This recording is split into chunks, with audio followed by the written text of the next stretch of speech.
मित्रों, आज हम आपको बताएंगे कि इस कलयुग में स्वर्ग लोक और बैकुंठ कहाँ है, जिसका जवाब आज तक किसी ने नहीं दिया।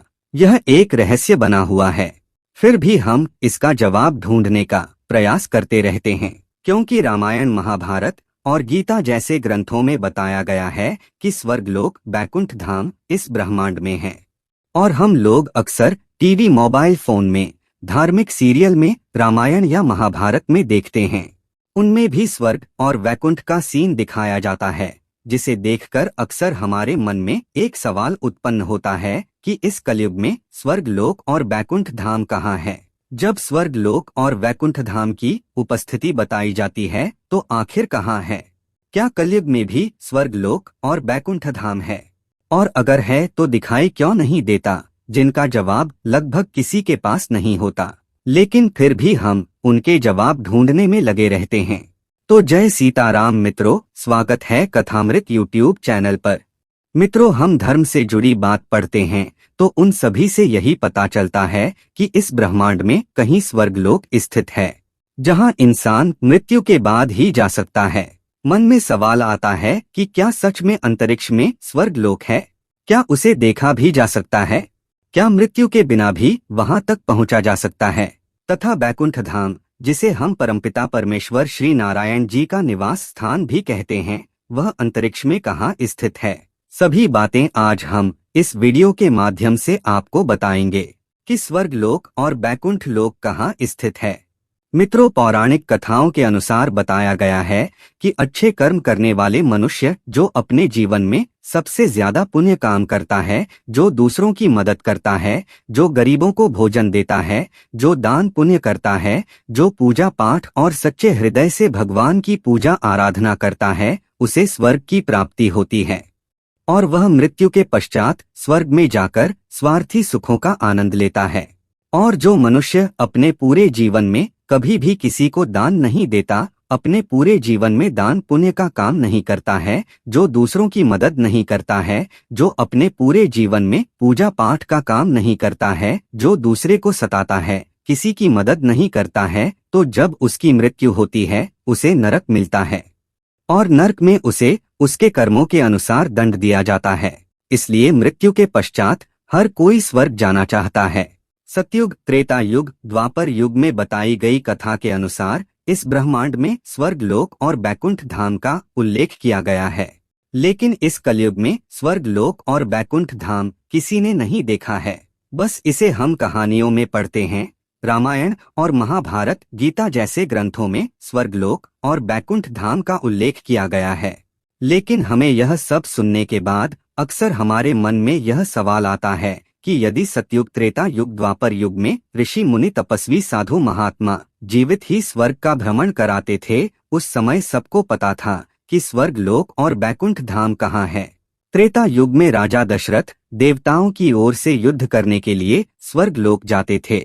द्वापर युग में अर्जुन दिव्यास्त्र की खोज में स्वर्ग लोक गए और महाभारत युद्ध की तैयारी के लिए स्वर्ग लोक जाकर दिव्यास्त्र प्राप्त किए। लेकिन इस कलयुग में स्वर्ग लोक और बैकुंठ धाम कहाँ है? मित्रों, आज के वैज्ञानिक भी इसका पूरा पता लगाने की कोशिश की कि इस ब्रह्मांड में, इस कलयुग में स्वर्ग लोक और बैकुंठ धाम कहाँ है, क्योंकि आजकल पहले जैसी दैविक शक्तियाँ किसी के पास है नहीं जिससे वह स्वर्ग लोक का पता लगा सके। तो चलिए सबसे पहले हम यह जानते हैं कि स्वर्ग लोक कहाँ है।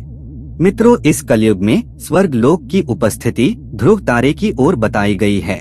यह वही ध्रुव तारा है जो रात को आकाश में अक्सर पृथ्वी के उत्तर दिशा में दिखाई देता है। ध्रुव तारा को आप पृथ्वी के किसी भाग में जाकर देखें, यह आपको उत्तर दिशा की ओर दिखाई देगा। आकाश में जितने भी तारे हैं, उसमें से ध्रुव तारा को आसानी से पहचाना जा सकता है। यह सब तारों की अपेक्षा बड़ा रहता है और यह हमें उत्तर दिशा की ओर दिखाई देता है, जिसे हम गोल्ड स्टार भी कहते हैं, आज जिसे हम ध्रुव तारा के नाम से जानते हैं।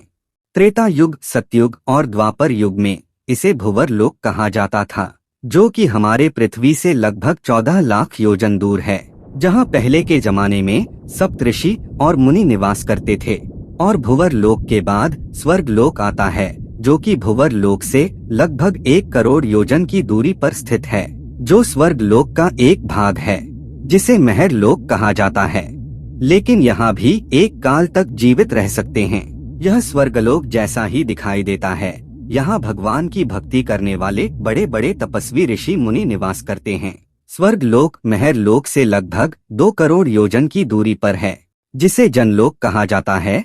यह वही स्वर्ग लोक है जहाँ देवी देवता निवास करते हैं, जहाँ मनुष्य की मृत्यु के बाद पुण्य आत्मा जाती है, जहाँ जाने के बाद स्वर्ग के देवी देवता के दर्शन होते हैं और जहाँ मृत्यु के पश्चात ही पहुँचा जा सकता है। यह वही स्वर्ग लोक है जिसे जानने का प्रयास हम अक्सर किया करते हैं और जहाँ लोग मृत्यु के पश्चात स्वर्ग लोक जाना चाहते हैं, जिस स्वर्ग को पाने के लिए ऋषि मुनि वर्षों तक तपस्या करते हैं। मित्रों, स्वर्ग लोक जाने के लिए अपने जीवन में अच्छे कर्म करना चाहिए। अच्छे कर्म करने से स्वर्ग की प्राप्ति होती है। वैसे तो इस कलयुग में बैकुंठ धाम इसी धरती पर ही बताया गया है। इसके अलावा स्वर्ग लोक के ऊपर विष्णु लोक और उससे भी ऊपर बैकुंठ धाम स्थित है और इस धरती पर भी बैकुंठ धाम की उपस्थिति बताई गई है। जगन्नाथ, द्वारकापुरी, रामेश्वरम और बद्रीनाथ को बैकुंठ धाम कहा जाता है। ऐसा माना जाता है कि इस कलयुग में जो भी जगन्नाथ, द्वारिकापुरी, रामेश्वरम और बद्रीनाथ चारों धाम की यात्रा करते हैं और सच्चे श्रद्धा मन से भगवान विष्णु की आराधना करते हैं, उसे बैकुंठ धाम की प्राप्ति होती है। वह जन्म जन्मांतर से मुक्त हो जाता है और बैकुंठ जाने के बाद मोक्ष को प्राप्त करता है। लेकिन वैज्ञानिक कथन के अनुसार स्वर्ग लोक के ऊपर तपोलोक है और तपोलोक के ऊपर सत्यलोक है, जो कि तपोलोक से 12 करोड़ योजन की दूरी पर है, जिसे ब्रह्मलोक कहते हैं, जहां ब्रह्मा जी और माता सरस्वती निवास करते हैं। ब्रह्मा जी इस सृष्टि के रचयिता हैं, जिसने मानव का सृजन किया है, जो हमारे परम पिता हैं, जो हमारे जन्मदाता हैं। वह इस ब्रह्मलोक में निवास करते हैं। बैकुंठ धाम, जहां भगवान विष्णु और माता लक्ष्मी निवास करते हैं, ब्रह्मलोक से लगभग 2 करोड़ 63 लाख योजन की दूरी पर स्थित है, जिसे परम धाम कहा जाता है। जो भी जीवात्मा मृत्यु के पश्चात परम धाम को जाते हैं, उसे जन्म जन्मांतर से मुक्ति मिल जाती है। बैकुंठ धाम को विष्णु लोक भी कहते हैं। यहाँ आने वाली आत्मा जीवन और मृत्यु के चक्र से मुक्त हो जाती है।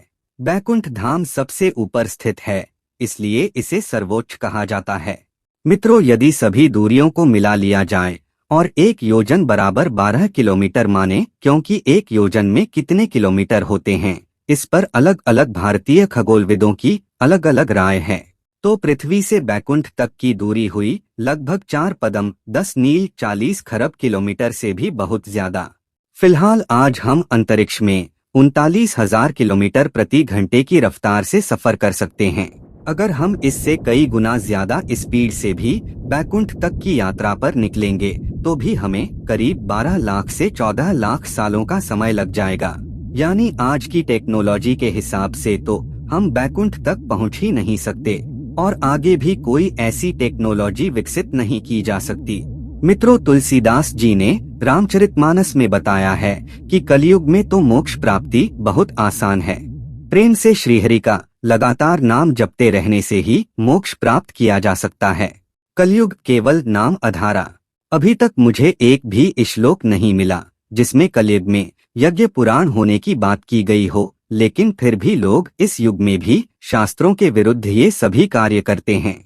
मित्रों, हर युग के अलग अलग नियम भी पुराणों में लिखे हुए हैं कि किस युग में नाम जप का महत्व है, किस युग में यज्ञ पुराण का महत्व है। तो मित्रों, आज का वीडियो यहीं तक। जानकारी पसंद आई हो तो इस कथामृत चैनल को सब्सक्राइब करें। आपको राम राम।